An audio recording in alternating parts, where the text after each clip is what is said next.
Welcome to Miss V, the Storyteller podcast. This podcast is for anyone who has lost their voice and want to get it back. I lost my voice at a very young age, and it took me years of pain to get it back. On this podcast, I will bring you personal stories that will make you laugh, cry, think, heal, and in some cases, propel you into making new and better choices. At the end of each story, I give you my thoughts about what happened, and I ask you probing questions to make you think. No one is perfect, and no answer is wrong. So let's get started today with my special guest. I am so excited to have Wendy. Oh, I'm going to mess it up. Fedan. Did I say it right? Yes. You did. Oh, great. I'm so excited to have Wendy Fedan as my guest today. When her and I met, let me tell you, we talked and talked and talked. And as she continued to share things about, we had something that happened to us kind of similar. And we're going to talk a little bit about that today, but I just wanted her to come on the show so she can share that and, what's episode that she liked out of my show. With all of that said, let me introduce you to Wendy. Please tell us a little bit about yourself. Oh, thanks so much, Ms. V. I'm so happy to be on this podcast. I love your show. What I wanted to share about myself, I happen to be a full-time freelance illustrator and part-time author. I love putting out my own books, and I have my own little website where I put my books out into the world. I self-publish, and I help other people self-publish their books too. So stories are a big deal for me, yes. Which is what really attracted me to your podcast. You're like a storyteller, awesome person. So yeah, I'm big into people sharing their stories. I think everyone has a special story to share. Yes, I absolutely agree. And that's why we apparently were drawn together, because we do have a love of stories. Yeah. And I love the fact that you are a self-publisher. You make your own thing happen. And I love that, because when you have a gift or when you have something that's in you, and you take the initiative and say, hey, I'm not going to wait for the world. I'm going to get it done myself. I love that. Which story, I know you love the podcast and we've talked about quite a few of the different episodes, but which episode resonated the best with you? Which one do you want to talk about today? I think the one that resonates with me and connecting with the story I'll tell later on is the one about the graduation day. What was the name of that again? God starts car and answer prayers. Oh yeah, I think the title of that caught my eye from the very beginning, because of something I would like to share later on. But it's just God answering prayers, and I really enjoyed that episode. And among others, like there are so many I love. It's hard to choose a favorite, really. Well, let me share a little bit about it for the listeners. If you haven't had an opportunity to listen to that episode, let me share a little bit about it. Basically, what happened on my graduation day, I was graduating not only from high school, but I was also graduating from cosmetology school. We were all getting ready, got in the car, and my car would not start. I was in a panic because everybody else had already, were at home in other places, and I'm sitting in the car and it wouldn't start. I ran in the house, had a meltdown. My mom was trying to be all cool and calm. And I'm like, they told us if we don't come, we can't walk. If we're not there by a certain time, we can't walk. And, they were I couldn't take it anymore. So I ran back outside. I sat in the car, and through tears, I prayed and I pleaded with God to start my car. And as I was praying, I felt a touch on my shoulder, and it was like an angel saying, try it again. And I tried it again, and that car started. Let me tell y'all, when that car started, I ran in the house. I told everybody, let's go. The car started. We got there. I made it in time. I graduated. My favorite aunt made it to the graduation. It was beautiful. And that car started every time I needed it to start that day. So, yes, that story was one of the ones I have never forgotten my graduation day because of that. Yeah. So, what are your thoughts on that story? Oh boy. Well, regarding the graduation, it's kind of funny. I actually don't have a lot of profound memories of my graduation, other than I was just very, very glad for my college graduation to have both my parents there, because they're divorced and both remarried. So I was very happy that not only my mom made it, which I knew she would, but also my dad. And my dad is one of those people who just doesn't communicate at all. Very, I don't know if I ever got a birthday card from him, and it's I know that sounds terrible, but there are just some people like that, and I never took it personally, because I just knew he loved me, Right. So Yeah. I knew he loved me, and I knew that was just the kind of person he was. And so I was just very, very happy that he made the trip to be there and made it a fun trip for him and my stepmom. And it was just really great for everyone I loved and cared about to be there with me, to especially to enjoy that time. That is so special because I was so Yeah. thrilled that my aunt made it.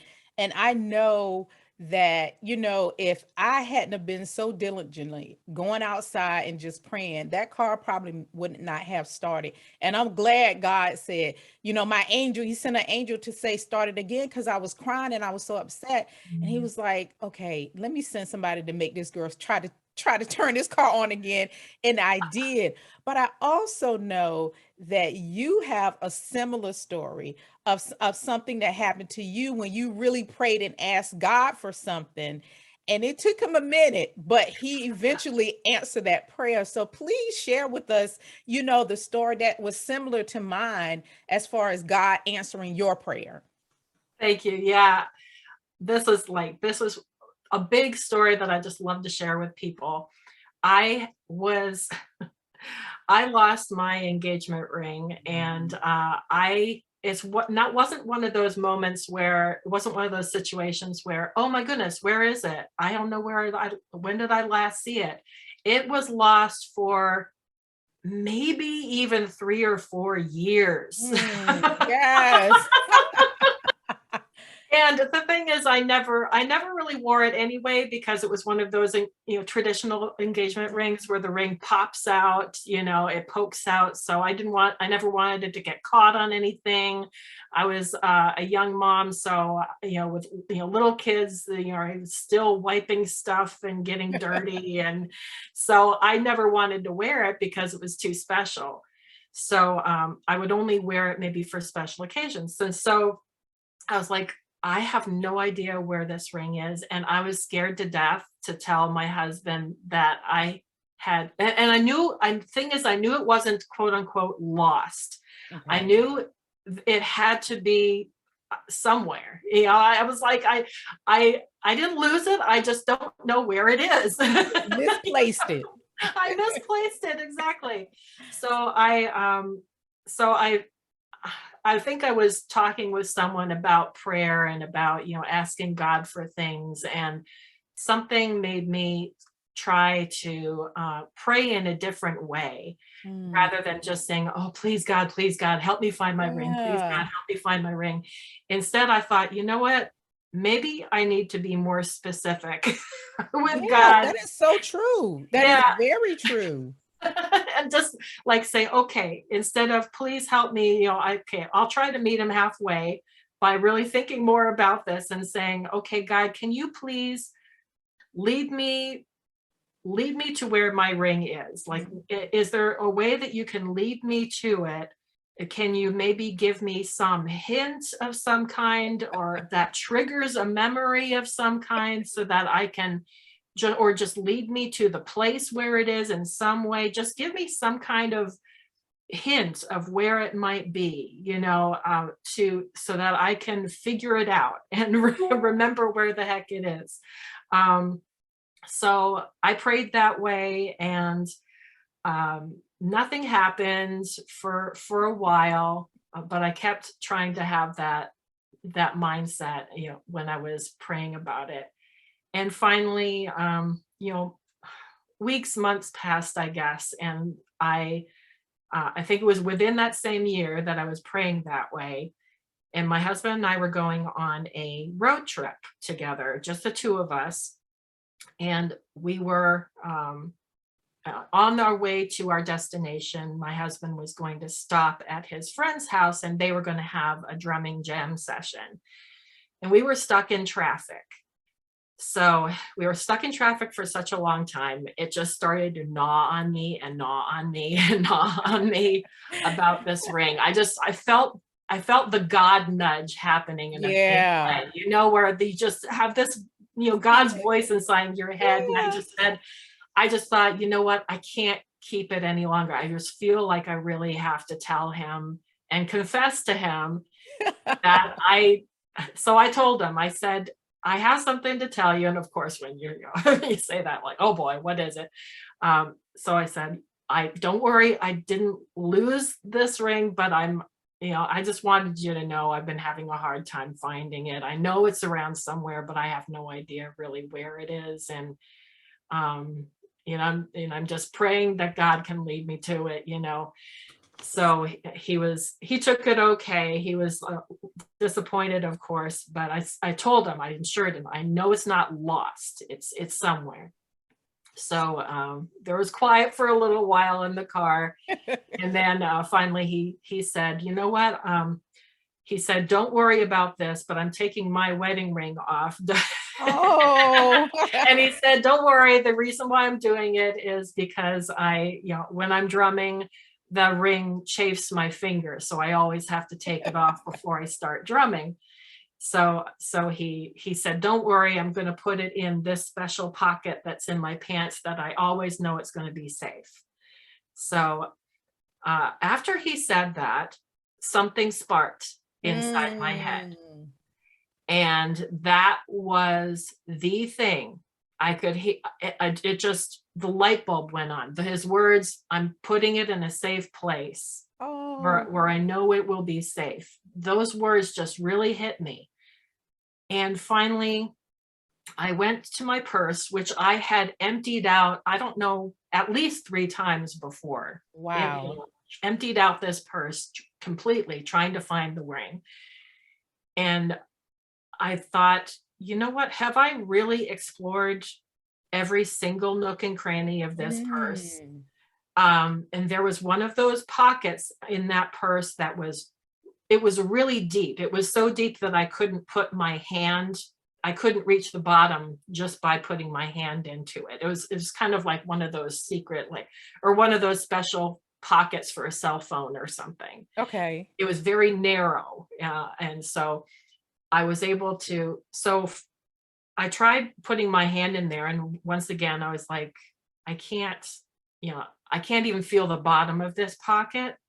And I realized I don't think I've ever actually turned this purse upside down. Oh, wow.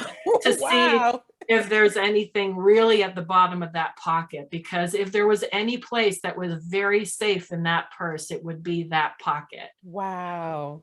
So I turned it around. I turned the purse upside down, and with my hand in that pocket, and plink. I felt the metal touch my finger, and lo and behold, I pulled it out, and I had this expression on my face of shock. And I looked over at my husband. He was staring. He was like, "What? So I held it up. I was speechless. I said, "I found it." That's amazing. Yeah.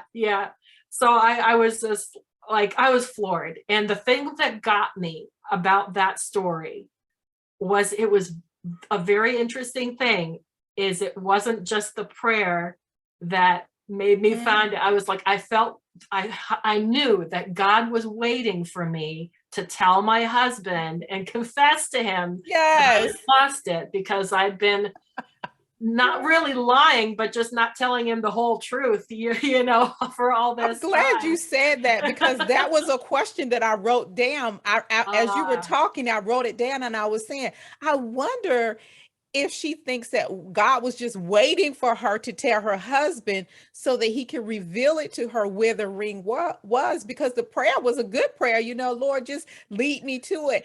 And yeah. it's so funny because the whole time the ring was right there. It was literally right there, but just waiting for you Yes. to confess. It is amazing how God works with us sometimes. Yeah, exactly. I love, so that was the magic part of that story that I thought was so amazing. It was like, you know what? I just know, God, that you were waiting for me to tell to tell my husband that about what was really going on, and then you were going to, like, I couldn't believe it. Minutes afterwards, there it was.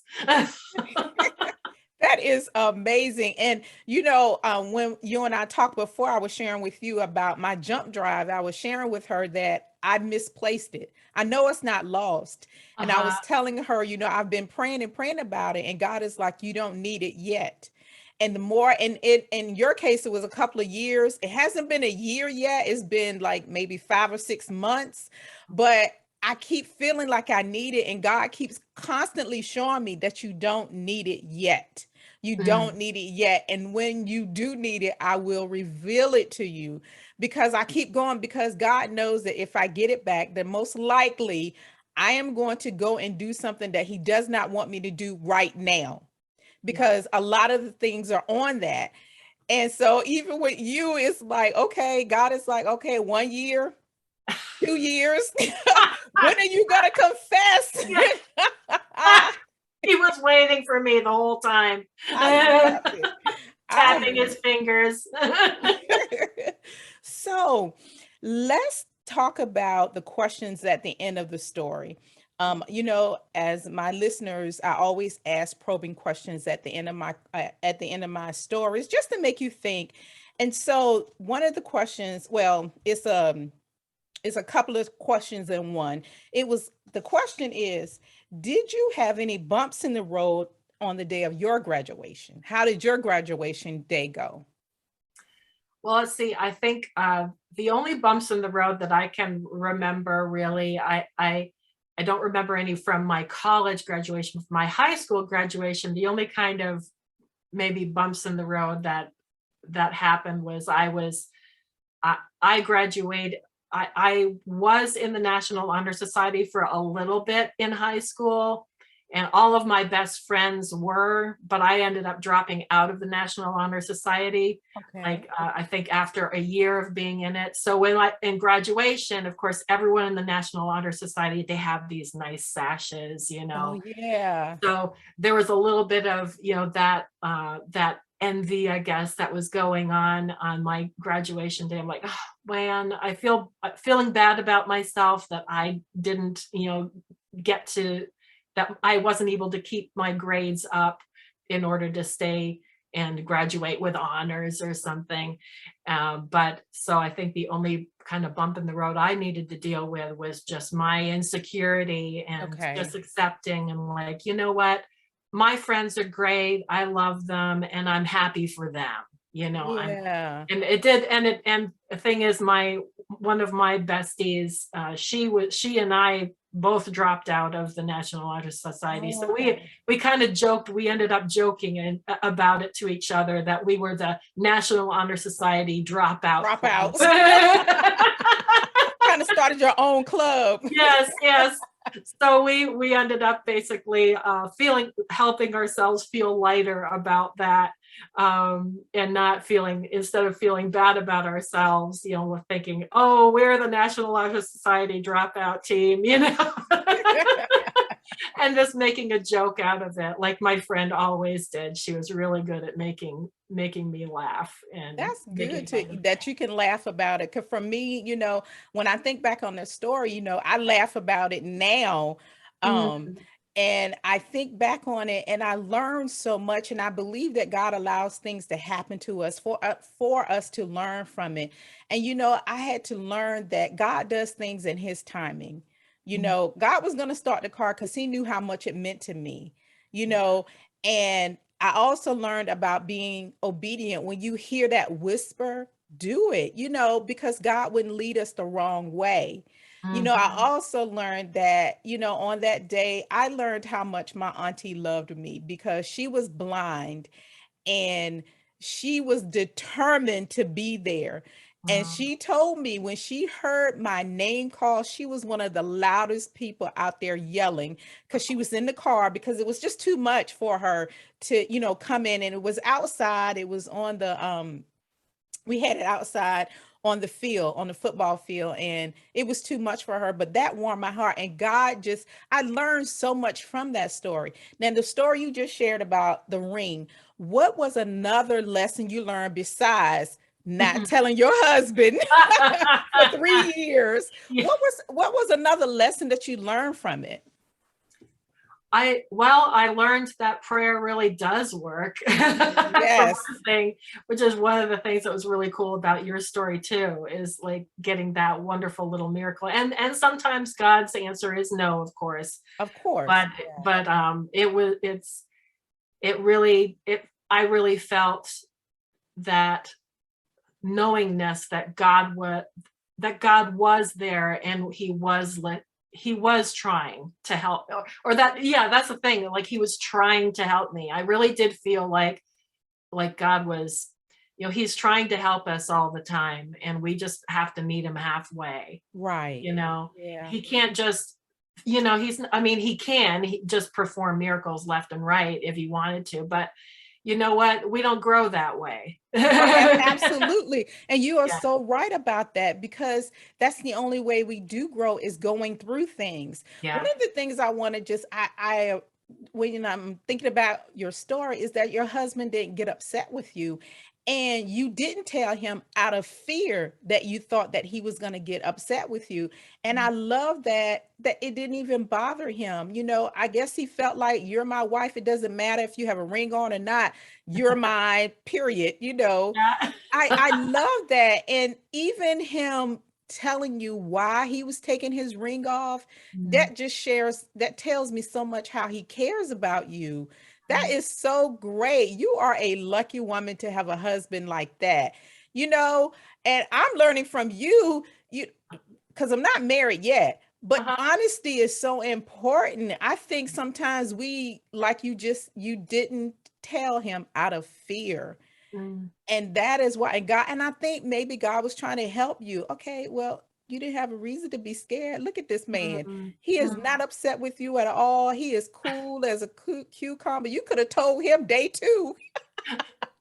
That's true, because I was really scared, I was, and that experience really did show me. I mean, that's not why, like you said, that's not why I told him out of fear, but that's why I kept it from him all that time. Or not, I guess not scared is, yeah, scared is the wrong word, but just, you know, uh, Maybe you didn't not want that to he hurt would, his, maybe you didn't want to hurt him. or maybe that I was just so embarrassed that it happened Okay. too, and ashamed in a way. There's that shame that I could have misplaced something so important. And Okay. I guess the only fear I had was, yeah, just hurting his, I didn't want him to feel like I didn't care, Okay. about the ring, because I didn't wear it all the time anyway. So I didn't want that to feed into any, bad feelings that maybe he would have or something. So yeah, I'm just glad that, yeah, the reason why I told him was because I felt this Mm-hmm. feeling welling up inside me. And I know it was God. I know it was God talking to me, because I've learned to pay attention to that. Like, Mm-hmm. it's not, sometimes it's a soft whisper and sometimes it's your entire body going into a knot thinking, I know I have to do this. I know I have to do this. I know I have to do this. But Yeah. That's funny how you say that sometimes it's a whisper. In this particular story, it was kind of a whisper, it was a pat on the shoulder, but there was another story that I shared. And I mean, it's called The Tap. And my angels kept tapping me on the shoulder, but I thought somebody was playing a trick on me. Mm. And my angel continued to, to tap me until it got to the point where it's like, you need to get up and you need to leave. And in that story, I tell you, when I got up and leave, it involved the police, me being somewhere I had no business being. And I got out of there just in time. So it started with a simple little tap. And then it was like another tap. And then it was like almost, listen, you better get up and get out of here. Because there's no way you can explain to your parents, why. And I love it because God was almost screaming at you because you kept feeling, he was like, I'm trying to answer your prayer. Yeah. Yeah. Listen, just tell the man so I can tell you what the ring is and we can move on to another prayer. Exactly.